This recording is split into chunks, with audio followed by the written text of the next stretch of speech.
10 محرم الحرام کو مسلمانوں کے یہاں بہت زیادہ اہمیت حاصل ہے۔ اس کا تذکرہ زیادہ تر واقعہ کربلا کی وجہ سے ہوتا ہے۔ رسول اللہ صلی اللہ علیہ وسلم کی وفات کے بعد حضرت ابو بکر صدیق رضی اللہ تعالی عنہ پہلے خلیفہ اور جانشین بنے۔ ان کے بعد حضرت عمر فاروق رضی اللہ تعالی عنہ خلیفہ بنے اور تیسرے نمبر پر حضرت عثمان غنی رضی اللہ تعالی عنہ خلیفہ بنے۔ حضرت عثمان غنی رضی اللہ تعالی عنہ کی شہادت کے وقت سے مسلمانوں میں باہم تلوار چلنے کا جو دروازہ کھلا تو پھر اس پر حرام ہو گیا کہ بند ہو۔ حضرت عثمان غنی رضی اللہ تعالی عنہ کی شہادت کے بعد حضرت علی رضی اللہ تعالی عنہ کو مسلمانوں نے خلیفہ تسلیم کر لیا۔ حضرت عثمان غنی رضی اللہ تعالی عنہ کی شہادت میں 1 سال بمشکل گزرا کہ مسلمانوں نے آپس میں 2 جنگیں، جنگ جمل اور جنگ صفین کے نام سے لڑی۔ جنگ جمل میں ایک طرف حضرت علی رضی اللہ تعالی عنہ تھے، دوسری طرف ام المؤمنین حضرت عائشہ رضی اللہ تعالی عنہ، حضرت زبیر رضی اللہ تعالی عنہ اور حضرت طلحہ رضی اللہ تعالی عنہ تھے۔ اس کو جنگ جمل اس اونٹ کی وجہ سے کہا گیا ہے جس پر حضرت عائشہ رضی اللہ تعالی عنہ سوار تھی۔ یہ بس یک روزہ جنگ تھی۔ حضرت عائشہ رضی اللہ تعالی عنہ بالکل سلامت رہی اور پوری طرح باعزت سلوک کے ساتھ مکے کو روانہ کر دی گئی۔ حضرت طلحہ رضی اللہ تعالی عنہ اور حضرت زبیر رضی اللہ تعالی عنہ نے البتہ شہادت پائی۔ جنگ جمل کے بعد حضرت علی رضی اللہ تعالی عنہ نے کوفہ کو اپنا دارالخلافہ بنایا اور یہاں سے حضرت معاویہ رضی اللہ تعالی عنہ کے ساتھ نامہ و پیام شروع کیا کہ وہ بیعت کریں اور اپنی معزولی قبول کر لیں۔ ان کی یہ شرط تھی کہ قاتلان عثمان رضی اللہ تعالی عنہ کا قصاص دیا جائے، تب تک وہ بیعت قبول نہیں کریں گے، جو کہ ظاہر ہے کم از کم فوراً تو ناممکن بات تھی۔ چنانچہ جنگ کی ٹھن گئی اور شام و عراق کے دوران صفین کے مقام میں طرفین کا آمنا سامنا ہوا اور تقریباً 2 ماہ یہ جنگ چلی، جس کا خاتمہ اس وقت ہوا جب حضرت معاویہ رضی اللہ تعالی عنہ کے لشکر کی طرف سے نیزوں پر قرآن اٹھا لیے گئے۔ اسی کو واقعہ تحکیم کہا جاتا ہے۔ مقتولین کی تعداد 70,000 تک بتائی گئی ہے۔ اس طرح کچھ اخلاق کے بعد معاملہ بہتر ہو گیا، آپس میں صلح سمجھوتا ہو گیا۔ 661 عیسوی میں حضرت علی رضی اللہ تعالی عنہ شہید ہو گئے۔ ان کے بعد لوگوں نے حضرت حسن رضی اللہ تعالی عنہ کو خلیفہ تسلیم کر لیا۔ ادھر حضرت امیر معاویہ رضی اللہ تعالی عنہ طویل عرصہ سے شام کے گورنر تھے۔ حضرت علی رضی اللہ تعالی عنہ کے بعد انہوں نے اپنی خلافت کا اعلان کر دیا۔ کچھ عرصہ تک اختلاف رہا، پھر 6 ماہ بعد حضرت حسن رضی اللہ تعالی عنہ نے خلافت چھوڑنے کا اعلان کر دیا۔ حضرت امیر معاویہ رضی اللہ تعالی عنہ اور حضرت حسن رضی اللہ تعالی عنہ کے درمیان ایک سمجھوتا ہوا، جس میں یہ بات بھی شامل تھی کہ حضرت امیر معاویہ رضی اللہ تعالی عنہ اپنے بعد اپنے خاندان میں خلافت کو منتقل نہیں کریں گے، بلکہ شورا کے ذریعے انتخاب ہوگا۔ حضرت امیر معاویہ رضی اللہ تعالی عنہ پچھلے 20 سال یعنی حضرت عمر رضی اللہ تعالی عنہ کے زمانے سے شام کے گورنر تھے۔ اب وہ عالم اسلام کے متفقہ خلیفہ بن گئے۔ آپ رضی اللہ تعالی عنہ نے عالم اسلام کی بہتری کے لیے کئی کئی اہم فیصلے کیے۔ انہوں نے بحری بیڑا فوج کی تشکیل دی۔ اس طرح سمندری فوج تشکیل دینے والے وہ پہلے خلیفہ ہیں۔ انہوں نے قسطنطنیہ پر بھی حملہ کیا۔ اسی جنگ میں حضرت ابو ایوب انصاری رضی اللہ تعالی عنہ بھی شریک ہوئے تھے، جو شہید ہو گئے اور انہیں وہیں تدفین کیا گیا۔ آج تک ان کی قبر استنبول میں موجود ہے۔ بہرحال امیر معاویہ رضی اللہ تعالی عنہ ایک غزیر، کامیاب، عادل اور انصاف پرور خلیفہ ثابت ہوئے۔ وہ 661 سے 680 تک تقریباً 20 سال خلیفہ رہے۔ حضور صلی اللہ علیہ وسلم کی وفات کے بعد سب سے لمبی مدت تک امیر معاویہ رضی اللہ تعالی عنہ ہی خلیفہ رہے۔ حضرت امیر معاویہ رضی اللہ تعالی عنہ نے اپنی زندگی ہی میں اپنے بعد اپنا جانشین اور عالم اسلام کا خلیفہ اپنے بیٹے یزید کو مقرر کر دیا۔ وصیت کے مطابق یزید اگلے خلیفہ منتخب ہوا۔ سینئر صحابہ کرام نے یزید کو خلیفہ ماننے سے انکار کر دیا۔ دوسری طرف کہا جاتا ہے کہ کوفہ سے تقریباً 18,000 خطوط حضرت حسین رضی اللہ تعالی عنہ کو موصول ہوئے۔ شیعوں نے خط لکھا کہ آپ کوفہ تشریف لائیں، ہم آپ کے ہاتھ پر بیعت کریں گے، آپ کو خلیفہ تسلیم کریں گے۔ ہم لوگ یزید کو خلیفہ تسلیم نہیں کرتے ہیں۔ حضرت حسین رضی اللہ تعالی عنہ نے کوفہ جانے کا فیصلہ کر لیا۔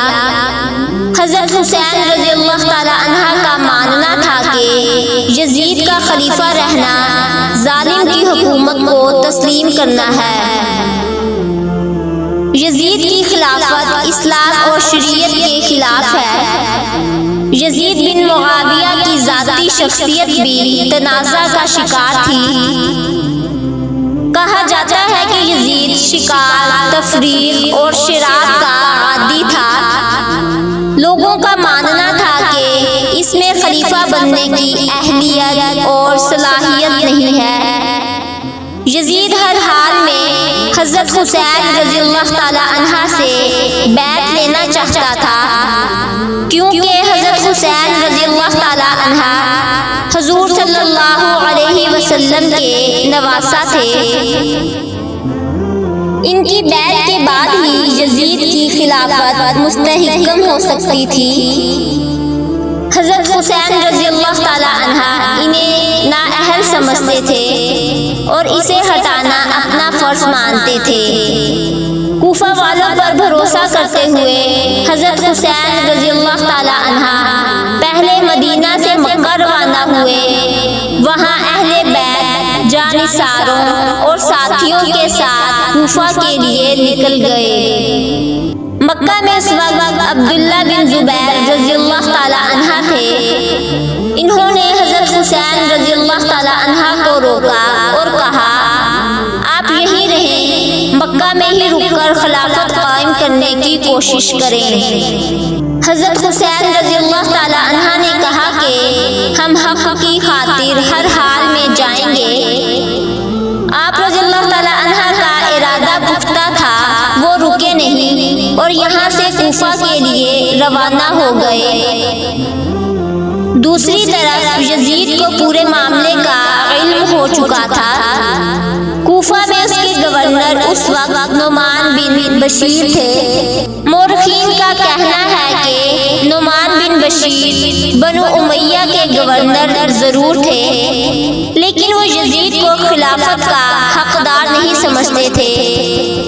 یزید کے جاسوسوں نے اسے نعمان بن بشیر کے بارے میں خبردار کیا اور کہا کہ فوری طور پر گورنر تبدیل کیا جائے۔ یزید نے فوری قدم اٹھاتے ہوئے عبیداللہ بن زیاد کو کوفہ کا گورنر مقرر کر دیا۔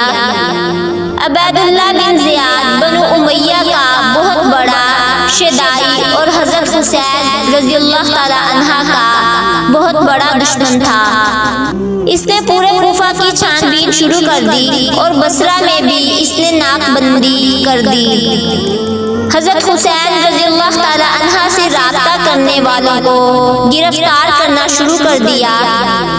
عبید اللہ بن زیاد نے زیادہ تر کو قتل کر دیا اور کچھ کو گرفتار کر لیا۔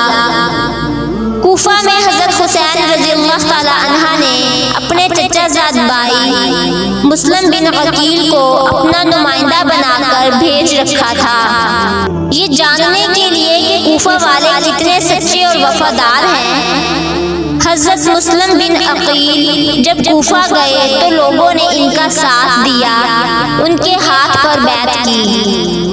جب عبید اللہ بن زیاد نے کوفہ آنے کے بعد سختیاں شروع کی تو یہ سبھی پیچھے ہٹ گئے۔ انہوں نے مسلم بن عقیل کو عبید اللہ بن زیاد کے حوالے کر دیا، جنہیں قتل کر دیا گیا۔ مسلم بن عقیل نے قتل ہونے سے پہلے ایک شخص سے کہا کہ تم حضرت حسین رضی اللہ تعالی عنہ کو میرا صرف یہ پیغام پہنچا دو کہ وہ کوفہ والوں پر بھروسہ نہیں کریں، یہ وفادار نہیں ہیں۔ ادھر کوفہ کے راستے میں حضرت حسین رضی اللہ تعالی عنہ کو جگہ جگہ گھیرنے کی کوشش کی گئی، لیکن آپ رضی اللہ تعالی عنہ اپنی منزل کی طرف رواں دواں رہے۔ عرب کے صحراؤں سے نکلنے کے بعد جب عراق کا راستہ شروع ہوا تو عبید اللہ بن زیاد کی 4000 فوج نے راستہ روک لیا اور کہا کہ آپ کوفہ نہیں جا سکتے۔ اسی دوران حضرت حسین رضی اللہ تعالی عنہ کو مسلم بن عقیل کا وہ خط بھی مل گیا جو انہوں نے اپنے قتل سے پہلے بھیجا تھا۔ عبید اللہ بن زیاد کی ہدایت تھی کہ حضرت حسین رضی اللہ تعالی عنہ کو وہاں روکنا ہے جہاں چٹیل میدان ہو۔ اس فرمان پر عمل کرتے ہوئے سپہ سالار نے اکتوبر 680 کو حضرت حسین رضی اللہ تعالی عنہ کو ایک چٹیل میدان جس کا نام کربلا تھا روک لیا۔ حضرت حسین رضی اللہ تعالی عنہ نے وہاں ایک جگہ خرید کر اپنا کیمپ لگایا۔ یزید اپنے گورنروں کے ذریعے امام حسین رضی اللہ تعالی عنہ پر دباؤ ڈالتا رہا۔ جب امام حسین رضی اللہ تعالی عنہ نے یزید کی شرائط کو نہیں مانا تو آخر کار دشمنوں نے نہر پر پہرا لگایا اور پانی کو امام حسین رضی اللہ تعالی عنہ کے کیمپوں میں داخل ہونے سے روک دیا۔ 7 محرم کے بعد حضرت حسین رضی اللہ تعالی عنہ اور ان کے پورے جانثاروں اور اہل بیت کو پیاسے رہنے پر مجبور کر دیا اور نہر سے پانی نہیں لینے دیا۔ یزید کی فوج کو دیکھ کر کوفہ کے لوگ جنہوں نے اپنا خلیفہ بنانے کے لیے امام حسین رضی اللہ تعالی عنہ کو بلایا تھا وہ بھی ان کے ساتھ ہو گئے۔ 3 دن گزر جانے کے بعد جب گھر والوں اور بچوں کو پیاس لگنے لگی تو حضرت حسین رضی اللہ تعالی عنہ نے یزیدی فوج سے پانی طلب کیا۔ انہوں نے آپ رضی اللہ تعالی عنہ کو پانی دینے سے انکار کر دیا۔ انہوں نے سوچا کہ امام حسین رضی اللہ تعالی عنہ پیاس سے ٹوٹ کر ہمارے تمام حالات قبول کر لیں گے۔ جب 3 دن کی پیاس کے بعد بھی حضرت حسین رضی اللہ تعالی عنہ نے یزید کی بات نہیں مانی تو دشمنوں نے حضرت حسین رضی اللہ تعالی عنہ کے کیمپوں پر حملہ کرنا شروع کر دیا۔ حضرت حسین رضی اللہ تعالی عنہ نے ایک رات کی دشمنوں سے مہلت طلب کی۔ اس رات حضرت حسین رضی اللہ تعالی عنہ اور ان کے اہل خانہ نے اللہ کی عبادت کی۔ 10 محرم 60 ہجری کو نماز فجر کے بعد یزید کی فوج کو مخاطب کر کے حضرت حسین رضی اللہ تعالی عنہ نے ایک تقریر کی۔ کوفیوں اور یزید کی فوج پر اس تقریر کا کوئی اثر نہیں ہوا، صرف خربن یزید تمیمی یہ کہتے ہوئے آگے آ گیا کہ یہ جنت یا دوزخ کے انتخاب کا موقع ہے، میں نے جنت کا انتخاب کر لیا ہے، خواہ مجھے ٹکڑے ٹکڑے کر دیا جائے جلا دیا جائے۔ اس کے بعد لڑائی شروع ہوئی۔ سچائی یہ ہے کہ یہ جنگ نہیں تھی، شریعت کی خاطر جان دینے والوں کا ایک مختصر سا قافلہ تھا، جس نے اپنی جان قربان کر کے آنے والی نسلوں کو حق کی خاطر جان دینے کا جذبہ اور حوصلہ دیا۔ یزید کی فوج تقریباً 45,000 تھی، دوسری طرف صرف 72 جانثار موجود تھے۔ حضرت حسین رضی اللہ تعالی عنہ جب مکہ سے روانہ ہوئے تھے تو ان کے ساتھ 500 سے زیادہ لوگ تھے، لیکن راستے میں سب جدا ہو گئے۔ کچھ آخری رات میں کربلا کے میدان سے نکل گئے۔ امام حسین رضی اللہ تعالی عنہ کے ساتھ صرف 75 یا 80 مرد تھے، جن میں 6 ماہ سے 13 سال تک کے بچے بھی شامل تھے۔ حضرت حسین رضی اللہ تعالی عنہ اور ان کے ساتھیوں نے دشمن کی صفوں پر ٹوٹ کر حملہ کیا، شجاعت اور بہادری کی تاریخ رقم کر دی، لیکن ایک ایک کر کے سبھی 72 جانثار شہید ہو گئے۔ آخر میں شمر ذل جوشن کے اکسانے پر زدہ بن شریک تمیمی نے یہ بدبختی مول لی اور حضرت حسین رضی اللہ تعالی عنہ کے ہاتھ اور گردن پر تلوار سے حملہ کیا۔ سنان بن انس نے تیر چلایا، جس کے بعد حضرت حسین رضی اللہ تعالی عنہ گر گئے۔